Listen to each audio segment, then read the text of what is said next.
అందరికీ నమస్తే। ఇక తెలంగాణ మంత్రివర్గంలో 6 బెర్తులు ఖాళీ ఉన్నాయి। ముఖ్యమంత్రి రేవంత్ రెడ్డి గారే ఆ 6 బెర్తులు కూడా ఆయనే మోస్తా ఉన్నాడు। మస్తు బిజీగా ఉన్నాడు సారు। ఇప్పటికే 35 నుంచి 40 సార్లు ఢిల్లీ పోయి రావాలా, ఆడ పంచాయతీలు చూసుకోవాలా, కాంగ్రెస్ కి ఏదైనా రాష్ట్రంలో ఎన్నికలు ఉంటే ఆడ కూడా చూసుకోవాలా। సారు బిజీగా ఉన్నాడు కాబట్టి బెర్తుల్ని కన్ఫర్మ్ చేసేటటువంటి ప్రయత్నం చేస్తా ఉన్నారు।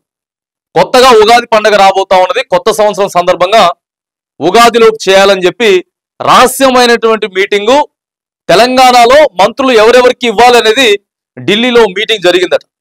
మల్లికార్జున ఖర్గే గారి నేతృత్వంలో మీటింగ్ జరిగింది। దానికి రాహుల్ గాంధీ గారు కూడా హాజరైనరు అనేది కొంత సోషల్ మీడియాలో వినపడుతున్నటువంటి చర్చ। సో ఇప్పుడు ఏం చేయాలి, ఎవరెవరికి కొత్త మంత్రులు ఇవ్వాలి? ఎందుకంటే వీళ్ళు అసలుకే మేము సామాజికంలో ముందుంటాం కదా, సామాజికంగా మేమే ముందుంటాం। ఎవరు ఎంత ఉన్నారు అనేది ఖచ్చితంగా వాళ్ళ లెక్క ప్రకారమే, వాళ్ళ నిష్పత్తి ప్రకారమే ఇచ్చేటటువంటి ప్రయత్నం చేస్తామని చెప్పి కాంగ్రెస్ ప్రభుత్వం మొదటి నుంచి కూడా చెప్తుంది। సో దీనికంటే ముందు ఉన్నటువంటి మంత్రులలో ఎవరినన్నా తీసివేయాలన్నా, మార్పులు చేర్పులు చేయాలన్నా, చేసి వాళ్ళ ప్లేస్ లో ఎవరిని పెట్టాలి, కొత్తగా మంత్రుల్ని ఎవరిని తీసుకురావాలి అనేది। ఎందుకంటే 16 నెలలు అయిపోయింది ప్రజాపాలనలో, తెలంగాణలో 16 నెలలు అయింది కదా మంత్రులు లేక। 2018లో కేసీఆర్ గెలిచిన తర్వాత ఒక 4 నెలలు మంత్రులు పెట్టలేదు।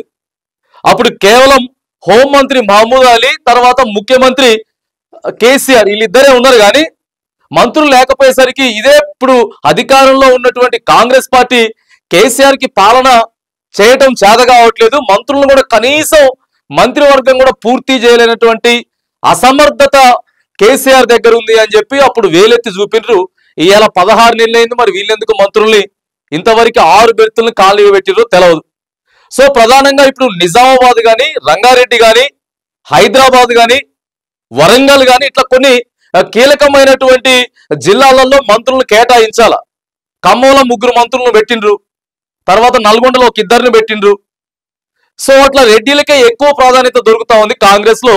సో ఇప్పుడు బీసీలని ఎక్కువ ప్రాధాన్యత ఇవ్వాలి, తర్వాత ముస్లింలకి కూడా లేదు, తర్వాత ఎస్టీ లంబాడీలో కూడా ఎవరికి లేదు, ఎస్టీలో ప్రతిసారి ఆ కోయ సామాజిక వర్గానికే ఇచ్చుకుంటూ వస్తా ఉన్నారు। సో ఇవన్నీ వినపడుతున్నటువంటి నేతృత్వంలో ఇక మంత్రులను మాత్రానికి ఫిల్ చేయాలి। ఈ ఉగాది రోజు లేకపోతే ఉగాదికి 1-2 రోజుల ముందు అయినా సరే డిస్ప్లే చేసేటటువంటి అవకాశం అయితే కనబడతా ఉంది। 6 దాంట్లో కానీ కనీసం మళ్ళీ 1 లేదా 2 అయినా సరే ఖాళీగా ఉంచుతారు అనేటటువంటి చర్చ కూడా జరుగుతూ ఉంది।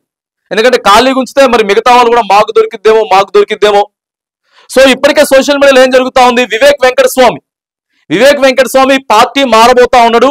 కౌశిక్ రెడ్డి కేటీఆర్ తో కూడా సమావేశం నిర్వహించిండు, ఆయనకి మంత్రి పదవి వచ్చేటటువంటి అవకాశాలు లేవు, ఆయనకి ఇవ్వాలనుకున్నది మాత్రానికి ఇప్పుడు ప్రేమ్ సాగర్ రావుకి ఇవ్వబోతా ఉంది అనేది కూడా కొంత వినపడుతున్నటువంటి చర్చ। కాంగ్రెస్ పార్టీలో సీనియర్ నాయకుడు, మరి ప్రేమ్ సాగర్ రావు ప్లేస్ లో మంత్రి జూపల్లి కృష్ణారావుని కొంచెం సైడ్ చేసి ప్రేమ్ సాగర్ రావుకి ఇచ్చేటటువంటి అవకాశాలు అయితే కనపడుతున్నాయి। ఇప్పటికే కొద్దిగా ఇది ఆరోపణలు ఎక్కువ ఉన్నాయి, జూపల్లి కృష్ణారావు మీద ఆరోపణలు ఎక్కువ వినపడతా ఉన్నాయి। సో కొంత యాక్టివ్ గా పనిచేయట్లేదు అనేది జూపల్లి కృష్ణారావు మీద ఉన్నది కాబట్టి ప్రేమ్ సాగర్ రావుని తీసుకొచ్చేటటువంటి ప్రయత్నం అయితే చేస్తా ఉన్నారు వివేక్ వెంకటస్వామి, రేవంత్ రెడ్డి మనిషి।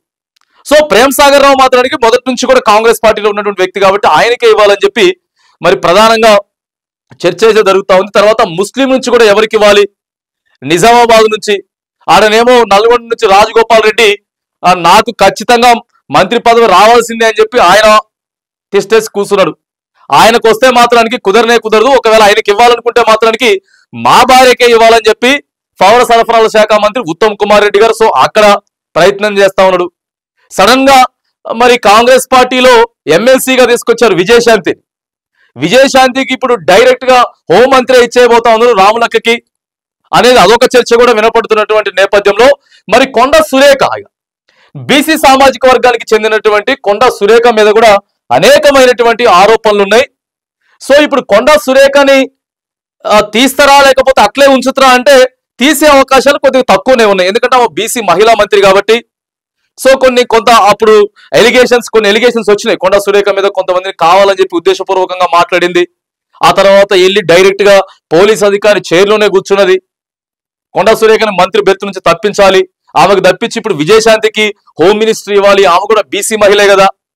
సో ఇవన్నీ వినపడతా ఉన్నాయి. మరి ఎమ్మెల్సీ మొన్న ఖరారు చేసినటువంటి ఎమ్మెల్సీలో శంకర్ నాయక్, తర్వాత విజయశాంతి, అద్దంకి దయాకర్, వీళ్ళ ముగ్గురికి ఎమ్మెల్సీలు ఇచ్చినప్పుడు కొంత రేవంత్ రెడ్డి గారిది, తర్వాత పిసిసి చీఫ్ మహేష్ కుమార్ గౌడ్ గారిది నడవలేదు అని చెప్తా ఉన్నారు. మరి ఇప్పుడు కూడా రేవంత్ రెడ్డి గారు సూచించినటువంటి పేర్లకే వస్తాయా లేకపోతే రావా? ఎందుకంటే వివేక్ వెంకటస్వామికి, రాజగోపాల్ రెడ్డికి వాళ్ళు ఇప్పుడు కొంచెం సైలెంట్ అయ్యారు. గత నెల రోజుల క్రితం వరకు కూడా మాకు మంత్రి ఖచ్చితం కన్ఫామ్ అని చెప్పి వివేక్ వెంకటస్వామి చెప్పిండు, రాజగోపాల్ రెడ్డి చెప్పిండు. కానీ గత నెల రోజుల నుంచి వీళ్ళిద్దరి దగ్గర నుంచి మాటలు మాట్లాడతలేరు. వీళ్ళు మాట్లాడకపోగా ఇక ప్రధానంగా విజయశాంతి పేరైతే వినపడతా ఉంది. ఒక తీసేసేటటువంటి ఆలోచనలో కూడా వీళ్ళిద్దరిని తప్పించేటటువంటి అవకాశాలు అయితే ఉన్నాయి. వీళ్ళ ప్లేస్ లో రీప్లేస్మెంట్ ఎవరికైనా చేసి ఓ 4 మంది కొత్త వాళ్ళకి మాత్రానికి మరి అవకాశాలు అయితే ఇచ్చేదానికి కాంగ్రెస్ పార్టీ మొత్తం కూడా సంసిద్ధం అయిపోతా ఉంది. ఒకవేళ ఎవరైతే వ్యతిరేకంగా ఎవరెవరికైతే మంత్రి పదవులు రాలేదో నామినేటెడ్ పదవులు వేరే ఏమైనా ఉన్నా సరే ఇచ్చేటటువంటి జూపల్లి కృష్ణారావుని మాత్రానికి ఖచ్చితంగా తొలగిస్తారు అనేటటువంటిదే ప్రధానంగా కనపడతా ఉంది. ఇక మెయిన్ గా చూసుకున్నట్లయితే మరి విజయశాంతిని ఏ కోటా నుంచి ఇస్తారు, అంటే ఏ జిల్లా నుంచి ఆమెకి ఇచ్చేటటువంటి అవకాశాలు ఉన్నాయి. ఎందుకంటే మరి వరంగల్ నుంచి ఆమెది సొంత జిల్లా వరంగల్ గతంలో అనేది కూడా కొంత సోషల్ మీడియాలో చర్చ జరిగింది కాబట్టి సో వరంగల్ నుంచి కాకుండా హైదరాబాద్ నుంచి ఏదైతే మిగిలిపోయిందో మరి హైదరాబాద్ నుంచి ఈసారి విజయశాంతికి ఇచ్చేటటువంటి అవకాశాలు అయితే ఉన్నాయి. ఆమెకి మరి మంత్రి పదవి ఇస్తారా ఇవ్వరా? ఆమెకి మంత్రి పదవి ఇవ్వడం కోసమే మరి ఆమెని ఎమ్మెల్సీగా ఇక్కడ నిల్చోబెట్టిండ్రు. సో అనేది కూడా ఇదంతా వినపడింది. ఇక ప్రధానంగా ఇక మంత్రులు ఇంకా ఎవరెవరికి కేటాయించాలి మంత్రులు అనేటటువంటి విషయం అయితే సుదర్శన్ రెడ్డి అనేది కూడా ఒక పేరు వినపడతా ఉన్నది. ప్రధానంగా సుదర్శన్ రెడ్డి మరి కాంగ్రెస్ పార్టీకి ఆయన కూడా సేవలు అందించిండు. ఇదొక పేరు సుదర్శన్ రెడ్డి అనేది కూడా ఒకటి వినపడతా ఉంది. ఎందుకంటే ఇప్పటికే 16 నెలలు అయిపోయింది. ఇక ఈ కొత్త సంవత్సరం కూడా అయిపోయింది అంటే మాత్రానికి ఇక ప్రజలే డైరెక్ట్ ఇప్పటికే సోషల్ మీడియాలో విమర్శలు సంధిస్తున్న నేపథ్యంలో సుదర్శన్ రెడ్డి లేకపోతే రాజగోపాల్ రెడ్డి ఇట్లా వినిపించినాయి పేర్లు. రాజగోపాల్ రెడ్డి, తర్వాత బీర్లా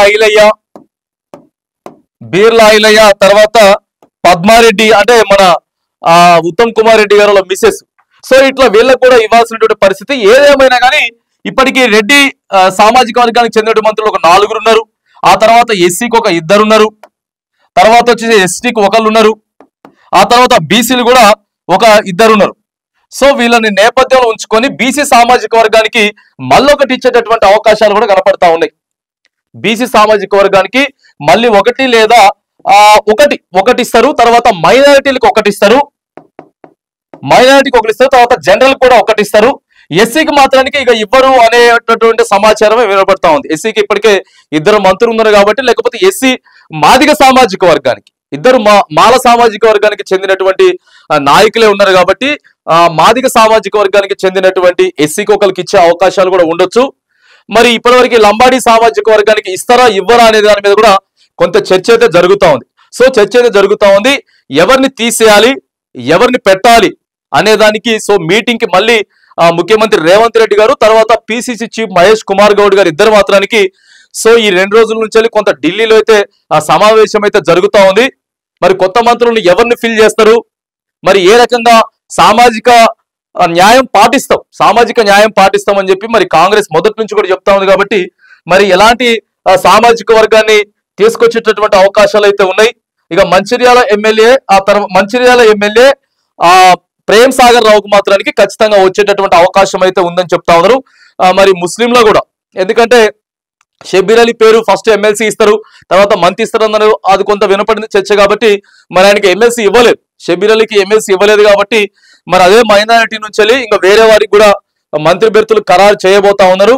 మరి ప్రధానంగా రేవంత్ రెడ్డి గారి వర్గానికి రేవంత్ రెడ్డి సూచించిన పేర్లకు వస్తాయా, ముఖ్యమంత్రి గారు సూచించిన పేర్లకు వస్తాయా, లేకపోతే అధిష్టానం వేరే నిర్ణయాలు తీసుకోబోతుందా అనేది మాత్రానికి ఒక 4-5 రోజుల్లోనే తెలంగాణలో కొత్త మంత్రులు ప్రమాణ స్వీకారం చేయబోతా ఉన్నారు. వాళ్ళ పేర్లు కూడా ప్రకటించబోతా ఉన్నారు అనేది సోషల్ మీడియాలో వినపడుతున్న చర్చ. మరి చూడాలిగా ఎవరెవరికి అదృష్టం వరించబోతా ఉందనేది. సో కొంత వేచి చూడాలి.